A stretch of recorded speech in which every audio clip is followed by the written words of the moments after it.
9-10 वाजता दारू पिऊन नवरा गेला तर बायकोलाही त्याच्या जवळ जावंसं वाटतं, की असे पुरुष त्यांच्या बायकांवर जास्त संशय घेतात. याचा परिणाम मुलांवर होत असतो की लोक दारू का पितात. एक किक मिळते. त्याचा स्टेटस सिम्बॉल म्हणून पण लोक वापर करतात. अरे मी ह्या ब्रँडची पितो, एवढ्या महागाची पितो दारू. पण त्याच्यानंतर जे एकदा दारू उतरली तुम्हाला परत जमिनीवर यायला लागतं. दारू बंद केली की आवाज चालू व्हायचे, कानात भास व्हायचे. तुम्ही जर पुरुषांच्या इतकी दारू महिला प्यायला लागल्या तर त्यांच्यावर शारीरिक परिणाम लवकर दिसायला लागतील. 4 दिवस पित नाही, मग सलग 2-3 दिवस इतकी दारू पितो की अगदी म्हणजे रस्त्यावरून लोकांना उचलून आणायला लागतं. 60 ml, 100 ml, 180, 1 quarter, 2 quarter, 4 quarter असं करत हे प्रमाण वाढत जातं आणि ते शरीरासाठी विष आहे.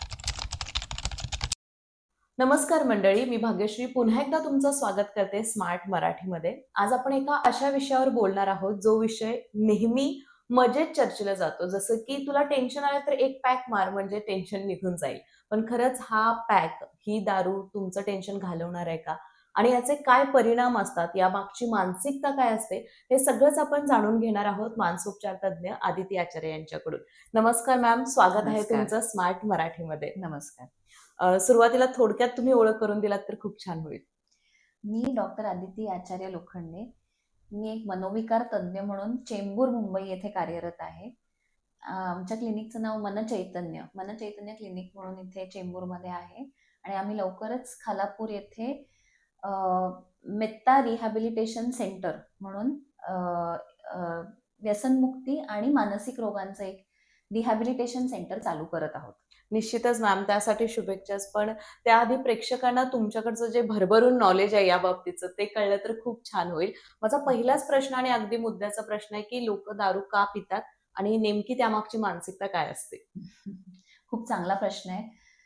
दारूची सुरुवात कशी होते तर दारू ज्या लोकांनी आधी प्यायलेली असते त्यांना माहिती असतं की थोडीशी दारू आपण घेतली की एक माणसाला हाय मिळतो, एक किक मिळते. कारण काय होतं आपल्या ब्रेनमध्ये, आपल्या मेंदूमध्ये डोपामिनचा सिक्रेशन होतं. डोपामिन एकदम वाढतं आणि डोपामिन वाढलं की आपल्याला आपलं रिवॉर्ड सेंटर जे असतं, म्हणजे आपल्याला वाटतं की अरे काहीतरी छान घडतंय, आपल्याला छान वाटतंय, म्हणजे एक हायचं फिलिंग येतं. नॉर्मली ज्या माणसांना नॉर्मली ओके वाटत असतं किंवा कधी कधी उदास वाटत असतं त्यांनाही छान वाटायला लागतं तात्पुरतं. तर त्याच्यामुळे लोक म्हणजे एकाच्या अनुभवातनं तो दुसऱ्याला सांगतो, अरे तू घेऊन बघ, तुला टेन्शन येते ना, तू घेऊन बघ, किंवा अरे मस्त वाटतं. जनरली काय होतं, हे 18-20 वयोगटातली जी मुलं आहेत, आता हे वयही अलीकडे सरकायला लागले, पण ती मुलं मजा म्हणून प्रयत्न करतात की घेऊन बघू कसं वाटतंय. मग एकदा घेतलं, अरे वा छान वाटलं, मग कधी कधी ती फ्रिक्वेन्सी हळूहळू वाढत जाते. आणि टिपिकली आपण बघतो आधी कोणीच दारुडं नसतं, म्हणजे कोणी काही रोज पित असतं असं नाही, प्रॉब्लेमॅटिक यूज असतो असं नाहीये. पण जसं जसं पित जातो माणूस एकदा प्यायलं की ती दारू इतकी, त्याचं ऍडिक्शन पोटेन्शियल इतकं जास्त आहे की त्याला परत परत ते घ्यावंसं वाटतं. त्याच्यामुळे असं करत करत हळूहळू लोकांना त्याचं व्यसन लागतं. निश्चितच मॅम, यामध्ये अशी कुठे मानसिकता असते का की एखादा ग्रुप आहे, कंपनीतला ग्रुप आहे म्हणा किंवा कॉलेजमधला आहे आणि तो ग्रुप पार्टीला गेल्यानंतर घेतो आणि मी समजा घेत नसेल तर ऑड मॅन आउटचं फिलिंग येतं आणि म्हणून सुरू करतात, असं काही आहे? असंही निश्चित होतं. कारण काय होतं की एखादा माणूस घेत नाहीये दारू म्हटल्यावर त्याला, म्हणजे आता पिअर ग्रुपमध्ये असं होतं, मित्रांमध्ये, की अरे हा काय बाळगोध आहे, हा काही घेत नाही, असंही त्याला एक प्रकारची सामाजिक मान्यता प्राप्त झालेली आहे. आणि कधी कधी त्याचा स्टेटस सिम्बॉल म्हणून पण लोक वापर करतात. बरोबर. की अरे मी ह्या ब्रँडची पितो, एवढ्या महागाची पितो दारू. तर अशा प्रकारे ते एक प्रेशर, अननोन प्रेशर तयार होतं सगळ्या जे लोक नाही घेत त्यांच्यावर, की अरे मी घेत नाही म्हणजे हे कूल नाही, किंवा मी हे घेत नाही म्हणजे मी बाळबोधच आहे. मग दुसऱ्यांच्या चष्म्यातून आपण कसे दिसतो हे जास्त महत्वाचं असतं बऱ्याचदा 18-20 वयोगटात. त्याच्यामुळे त्यांच्या मते त्यांना मी कूल वाटलो पाहिजे म्हणून मी घेतो, असंही होतं. तिथपासून चालू होतं आणि मग ते एकदा छान वाटायला लागलं की मग त्याचं व्यसन होतं. आणि लोकांना हे लक्षात येत नाही की जे छान वाटायचं जे फिलिंग असतं ते खूप तात्पुरतं असतं. 1 तास, फार तर फार 2 तास.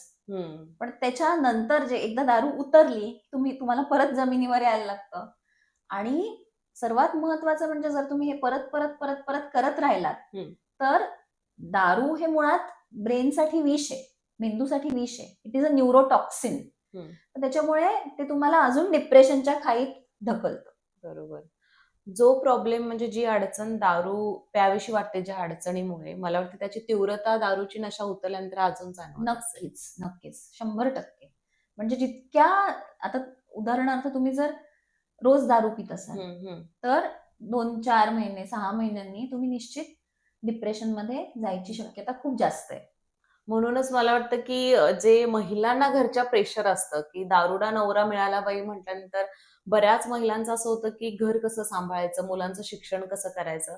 कारण दारू पिल्यामुळं नेहमी नशेत असणारा माणूस काम तर करत नाही, घरात पैसा येत नाही आणि महिलांच्या मानसिकतेवर आणि मुलांच्या मानसिकतेवर त्याचा परिणाम होतो.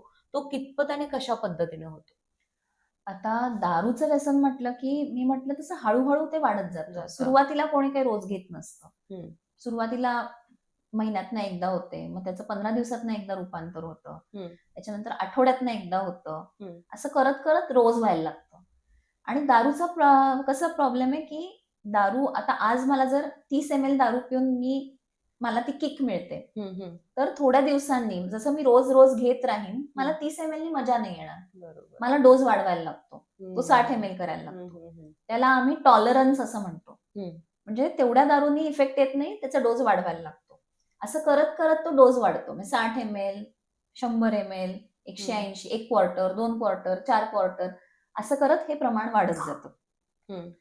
तर जेव्हा हे रोज रोज व्हायला लागतं किंवा रोज होत नसेल पण आठवड्यातून एकदा इतकी दारू, असा पण पॅटर्न, त्याला बिंज पॅटर्न आपण म्हणतो, बिंज ड्रिंकिंगचा पॅटर्न, की 4 दिवस पित नाही, मग सलग 2-3 दिवस इतकी दारू पितो की अगदी म्हणजे रस्त्यावरून लोकांना उचलून आणायला लागतं. तर हे दोन्ही पॅटर्न्स प्रॉब्लेमॅटिक आहेत. आणि ह्या दोन्ही पॅटर्न्समुळे घरदारावर त्याचा निश्चित परिणाम होतो, असा की एकतर अर्थार्जन बंद होतं. ते म्हणजे कामाच्या ठिकाणी गेले तरी त्यांचं हे सतत डोक्यात हेच घोळत असतं की मी आता कधी बाहेर पडतो, कधी दारू पितो, कुठून आणतो, घरी काय खोटं बोलतो, हे सगळं डोक्यात असतं. दुसरी बाजू अशी की जेव्हा दारूच्या अंमलाखाली माणूस सतत असतो तेव्हा तो घरच्यांशीही त्या प्रकारे कम्युनिकेट करू शकत नाही, संवाद साधू शकत नाही. किंवा रात्री 9-10 वाजता दारू पिऊन नवरा गेला तर बायकोलाही त्याच्या जवळ जावंसं वाटत नाही. त्याच्यामुळे नातेसंबंध इमोशनल आणि शारीरिक दोन्ही बिघडतात. आणि बऱ्याचदा असं आढळतं की असे पुरुष त्यांच्या बायकांवर जास्त संशय घेतात, कारण त्यांना माहिती असतं त्यांच्यामध्ये ते नातं राहिलेलं नाही, शारीरिक संबंध नीट नाहीयेत. त्याच्यामुळे बायकांवर संशय घेतला जातो आणि त्यातनं भांडणं होतात बऱ्याचदा. याचा परिणाम मुलांवर होत असतो, कारण मुलं हे सगळं बघून मोठी होत असतात. जर आपले वडीलच घरी बसून दारू पितायत किंवा घरी दारू पिऊन येतायत तर एका दृष्टीने त्यांना ते कधी कधी काही मुलांना असं होतं की त्याचा तिरस्कार होतो दारूचा खूप, की मी हे कधी करणार नाही.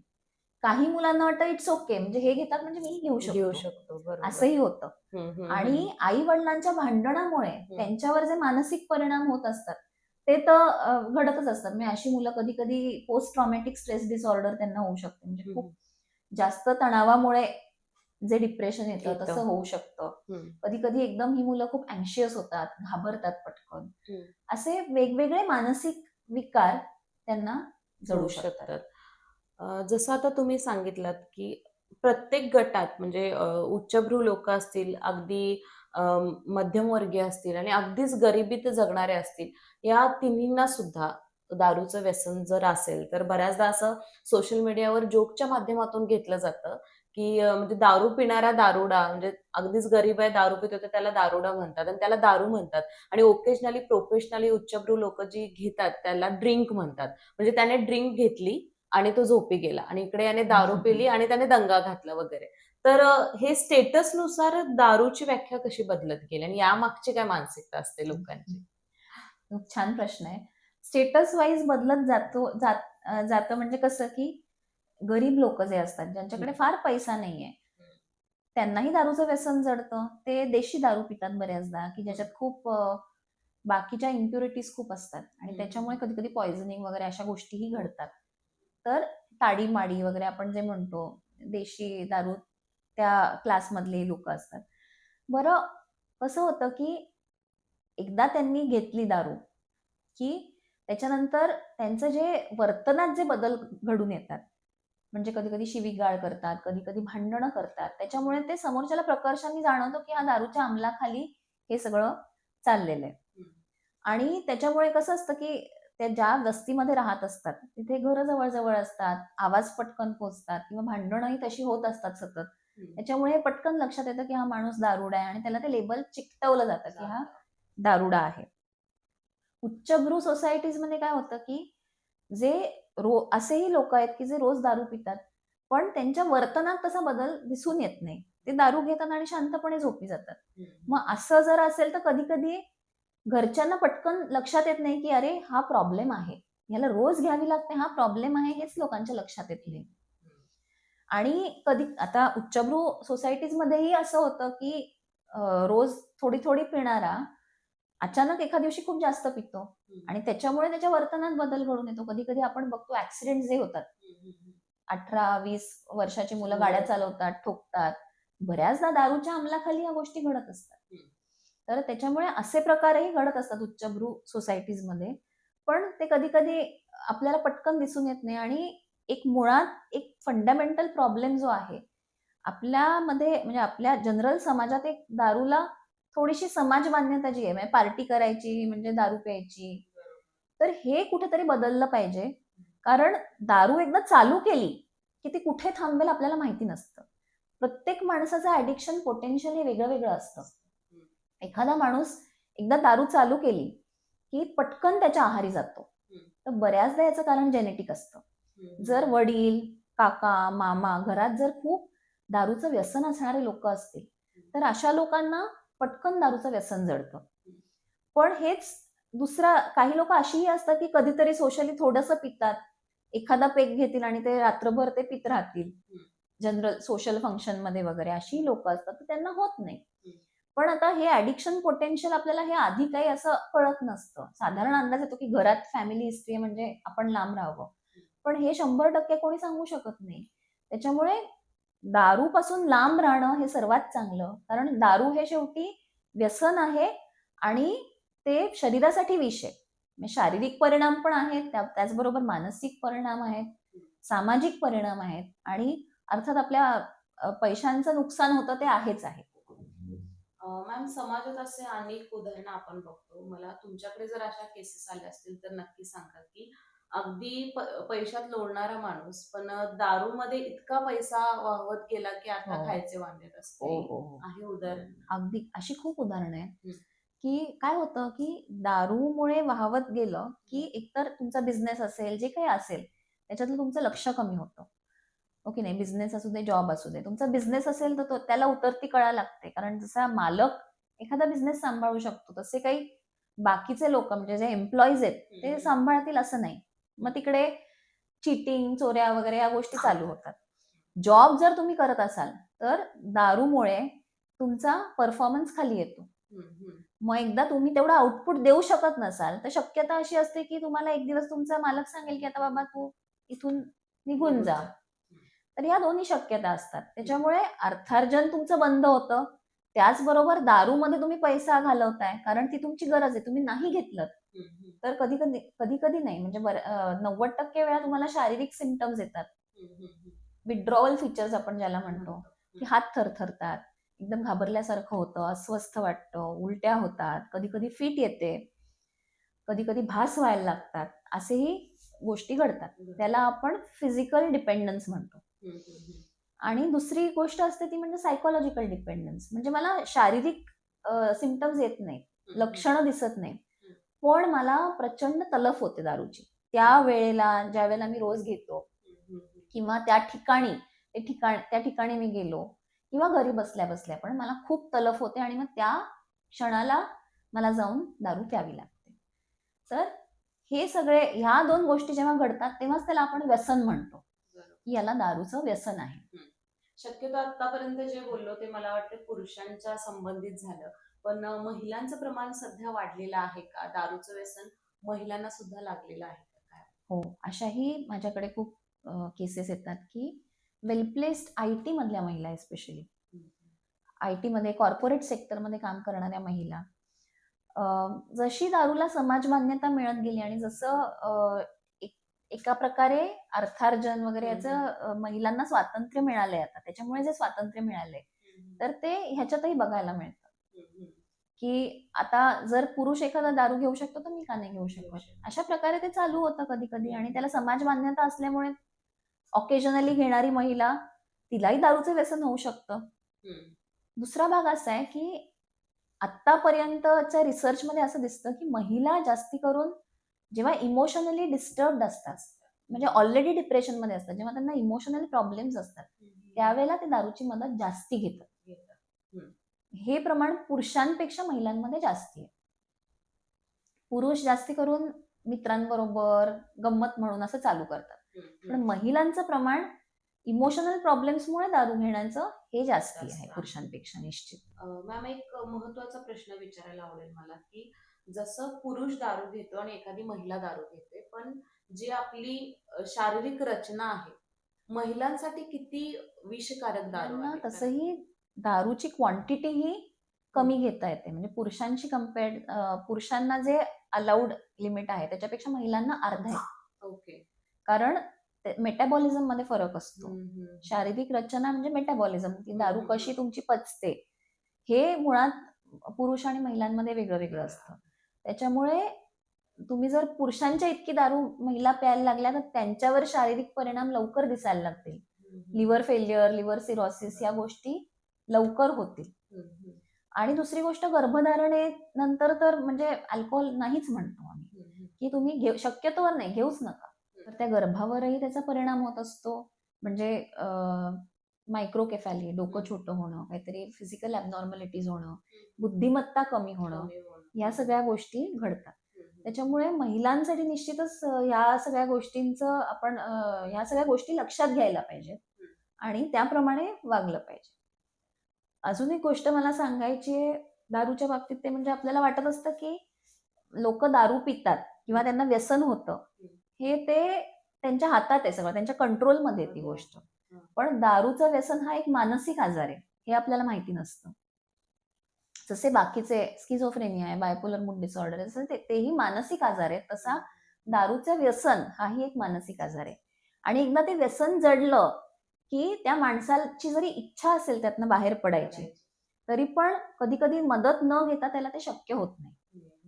तर अशा वेळेला नातेवाईकांनी तेवढी सहानुभूती दाखवून त्याला मदत देणं हे अपेक्षित आहे. म्हणजे त्याला जर तुम्ही लेबल करत राहिलात की नाही हा दारुडाच आहे, हा मुद्दामच करतो, तर त्यातनं बाहेर पडायची शक्यता कमी होते, उलट तो जास्तच त्या ट्रॅपमध्ये अडकायची शक्यता वाढते. तर त्याच्यामुळे जेव्हा असे आपण बघतो की दारू पिणारे लोक आहेत आजूबाजूला, त्यांना मदत कशी करता येईल, म्हणजे त्यांना प्रोफेशनल, मेंटल हेल्थ प्रोफेशनलकडे घेऊन जाणं. रिहॅबिलिटेशनच्या सर्व्हिसेस असतात, सेंटर्स असतात की जिकडे त्यांना ऍडमिट करून आधी तर त्यांचं फिजिकल आपण डिपेंडन्स जो आहे, म्हणजे त्यांना दारू न प्यायल्यामुळे जे शारीरिक लक्षणं येतात, जसं मगाशी म्हटलं तसं हात थरथरणं किंवा झोप न लागणं, फिट येणं वगैरे, या गोष्टी कंट्रोल केल्या जातात. आणि त्याच्यानंतर तलफ कमी करण्यासाठी औषधं देतो आपण. त्याचबरोबर त्यांचं इंटेन्सिव्ह काउन्सिलिंग होतं की तुम्ही आता जेव्हा बाहेर पडता तेव्हा कसं नाही म्हणायचं दारूला, आपल्याला तलफ झाली तर नेमकं काय करायचं, याची ग्रुप सेशन्स आणि इंडिव्हिज्युअल सेशन्स घेतली जातात.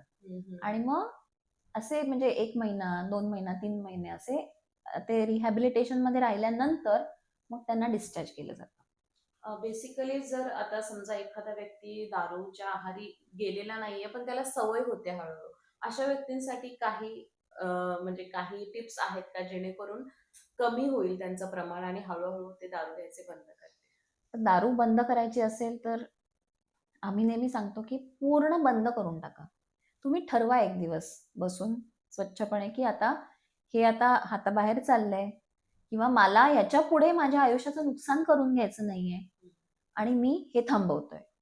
ते थांबण्यात जर अडथळे येत असतील, जसं की तुम्हाला त्यातली झोपच लागत नाहीये, तुम्हाला मानसिकरित्या अस्वस्थ वाटतंय किंवा तुमचे हातच थरथरतायत किंवा तुम्हाला प्रचंड तलफ होती, अशी काही गोष्टी अशा असतील तर निश्चित आम्ही मानसोपचार तज्ञ म्हणून मदत करू शकतो.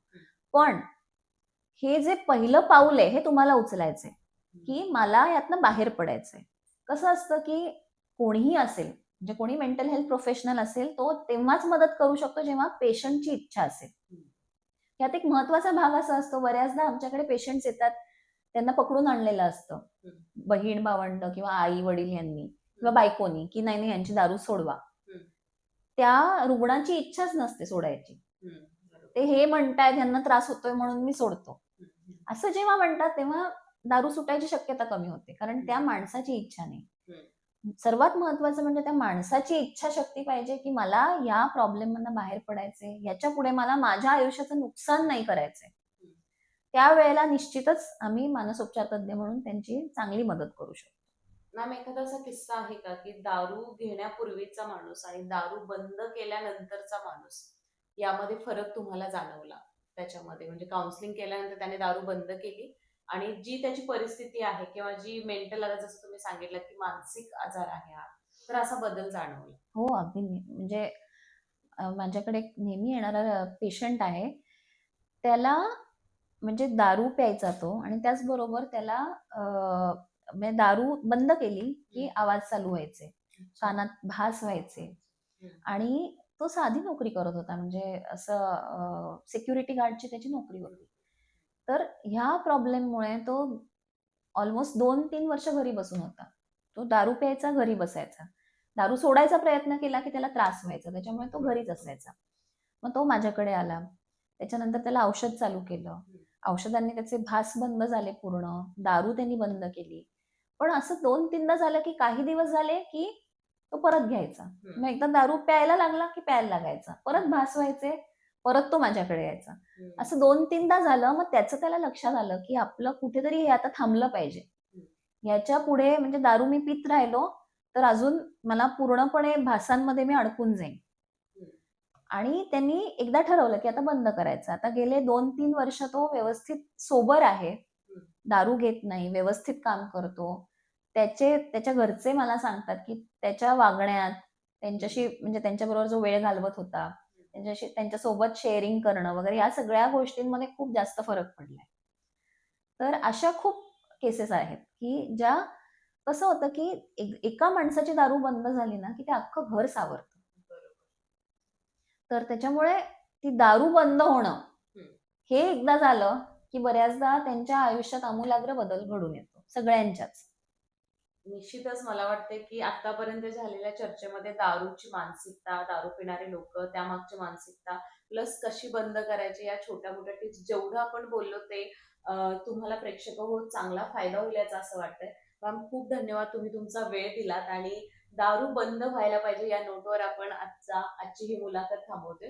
तुम्हाला प्रेक्षक हो ही मुलाखत कशी वाटली नक्की कळवा. तुमचे प्रश्न असतील तर नक्की कमेंट बॉक्समध्ये कळवा. आणि हो, अशाच नवनवीन आणि माहितीपूर्ण व्हिडिओजसाठी, मुलाखतींसाठी स्मार्ट मराठीला फॉलो करायला विसरू नका. धन्यवाद. धन्यवाद.